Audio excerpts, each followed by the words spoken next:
अंत में उतारी है।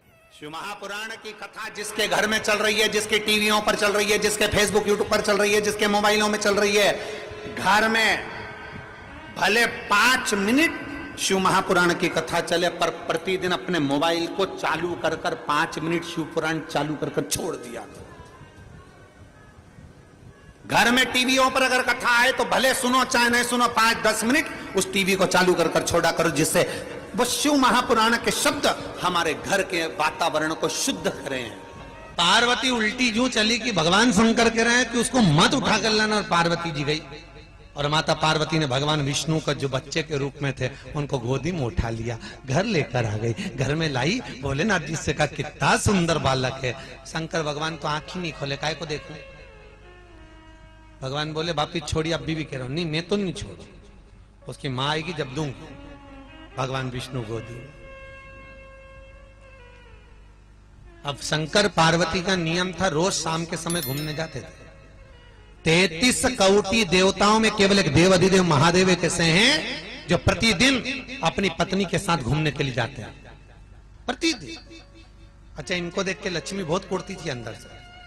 लक्ष्मी हमेशा भगवान विष्णु उसके देख लो चल दिए घूमने, उनको देखो रोज की रोज घूमने जाए और तुम मुझे कहीं नहीं लेके जाओ। कभी कभी तुमसे भी बोलती होगी, देख लो।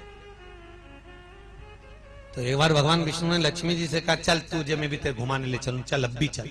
लक्ष्मी जी तैयार होने गई, आते आते बैकुंठ की 24 खिड़कियां बंद करी, 8 दरवाजे बंद करे, शाम हो गई। आते से बोली अब तो अंधेरा हो गया। भगवान बोले अब तू बता क्या करना, तो क्या कल चलेंगे।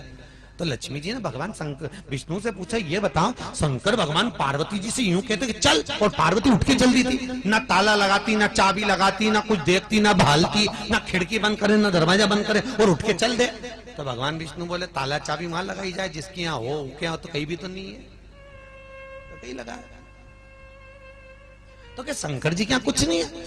भगवान विष्णु बोले थोड़ा बहुत सामान होगा, तो थोड़ा बहुत होगा तो कोई का चुरा के ले जाए तो भगवान विष्णु बोले उनके यहाँ चौकीदार छोड़ के जाए ना, तो उनके यहाँ इतना पैसा है कि चौकीदार नहीं, चौकीदार पैसे वाला नहीं है, वो तो गले में से उतार के बब्बा को रख के चले जाए।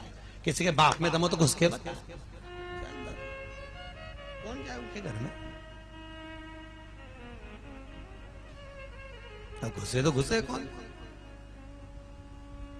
या तो बब्बा अंदर या तुम अंदर, दो में से। अब माता पार्वती को शंकर भगवान लेकर जाने लगे। पार्वती ने पूछा इसका क्या करें प्रभु। भगवान ने कहा छोड़ दे अंदर। अंदर छोड़ दिया, दरवाजा लगा दिया, कुंडी लगाकर माता पार्वती शंकर जी के साथ भ्रमण पर गई। वापिस लौटकर माता पार्वती जब आई, दरवाजा खोलने लगी, दरवाजा नहीं खुले। खूब धकाया, दरवाजा नहीं खुले। खूब हवाई लगे, दरवाजा नहीं खुले। तब माता पार्वती को क्रोध आया। भोलेनाथ जी से कहा प्रभु अंदर कोई जरूर है। शंकर भगवान बोले कौन है अंदर, दरवाजा खोलो। नहीं खोले। पार्वती ने कहा दरवाजा खोल दे नहीं तो श्राप दे दूंगी। इतने में भगवान विष्णु और लक्ष्मी दरवाजे से बाहर निकले। निकल कर बोले हे भोलेनाथ, ये घर बद्रिकाश्रम हमको अच्छा लग रहा है, दे दीजिए। माता पार्वती आंख में आंसू भर गई, जिंदगी में एक ही तो मकान था वो भी तुमने ले लिया। भगवान बोले दे दे पार्वती, दे दे, अपना क्या जाए, अपन कहां रहेंगे। भगवान ने कहा कहीं नहीं, केदारनाथ पे रहेंगे, बद्रीनाथ इनको दे दे। भगवान विष्णु ने लक्ष्मी से कहा लक्ष्मी तूने इस घर से शंकर और पार्वती को बाहर निकाला है, इस घर में मैं तेरे साथ अंदर कक्ष में कभी नहीं बैठूंगा। तू बाहर बैठेगी, मैं अंदर बैठूंगा। आज भी बद्रीनाथ में नारायण अंदर है, लक्ष्मी बाहर है। लक्ष्मी बाहर।